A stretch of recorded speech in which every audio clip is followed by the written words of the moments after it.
I yield 2.5 minutes to an American patriot, someone who's been relentless in his efforts to stop America from blundering into foreign adventures.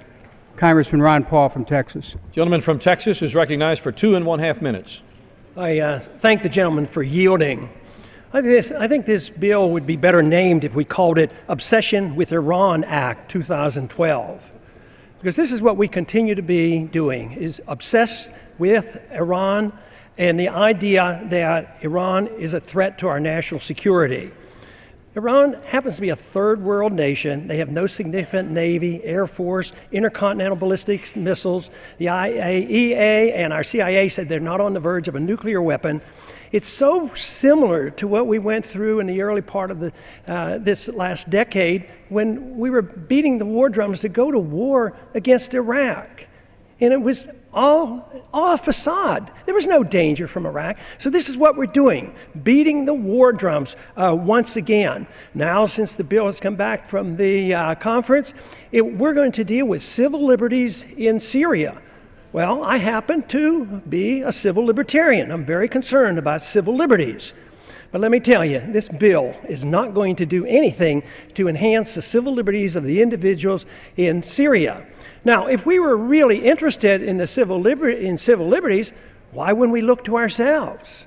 Why wouldn't we look to the things that we do here? What about our warrantless searches under the Patriot Act? What about the policy of assassination and assassinating American citizens? What about arrest by the military, National Defense Authorization Act? What about the drone warfare that we go on? Do you think we're protecting civil liberties by arbitrarily dropping drones or threatening to drop drones any place in the world with innocent people dying? If we want to really care about civil liberties in Syria, why don't we care about the secret prisons we have and the history of torture that we've had in this country? What about the fact that kill lists are being made by the executive branch of government and we sit idly by and approve of it by saying nothing, and the American people put up with it, and we march in this direction, marching into a determination to have another war. When you put on sanctions on a country, it's an act of war, and that's what this is all about. The first thing you do when war breaks out between two countries is you put sanctions on them. You blockade the country. So this is an act of war. What would we do if somebody blockaded and put sanctions on us and prevented the importation of any product in this country? We'd be furious, we'd declare war, we'd go to war. So we are the antagonists. We're over there poking our nose in other people's affair, just looking for the chance to start another war. First it's Syria, then Iran. We have too many wars. We need to stop the wars. We don't have the money to fight these wars any longer. Gentlemen, for yielding. I'm still rather impressed with the obsession over a weapon that does not exist, and no concern whatsoever about many nuclear weapons that are held by countries that never even joined the Nuclear Non-Proliferation Treaty. It is called for in the debate that Iran should end all its nuclear programs, but they're permitted to have their nuclear programs under the Non-Proliferation Treaty. And the other countries that have weapons, and including the countries that hold the weapons that came from the Soviet system, seems like that would be a much greater danger. You know, the investigation by the UN or by our CIA has never indicated that they've ever enriched above 20%.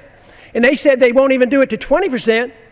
If they would merely allow it, the West would cooperate and sell them this material. They said, we don't need it, but we need 20% enrichment for nuclear isotopes, medical isotopes. So our refusal to deal with them prompts them to take it up enrichment to 20%. 5%, of course, is what they're allowed to do for nuclear energies. But this idea that we can badger people and then defy the law, what we're asking them to do, if to close down their program, is you're asking them to defy international law. They agreed to this. They have a right to do this under this treaty. And for us to come and say, well, they must quit it, I think it really is very close to an obsession on a country that is incapable of attacking us or attacking. They don't have a history of invading their neighboring countries. The last time they were at war was with Iraq, and we bugged Iraq to go into Iran. So I find this very distressing that the obsession continues. I find it very, very upsetting that this vote will, of course, be overwhelmingly in support of correcting the civil liberties of Syria and making Iran toe the line and give up on something that they're permitted to do. A vote for this, in my opinion, in time will show that it's just one more step to another war that we don't need. We have not been provoked. They are not a threat to our national security. And we should not be doing this. We've been doing it too long. For the last 10, 15 years, we're just obsessed with this idea that we go to war and try to solve all the problems of the world. At the same time, it is bankrupting us. I strongly urge a no vote on this resolution.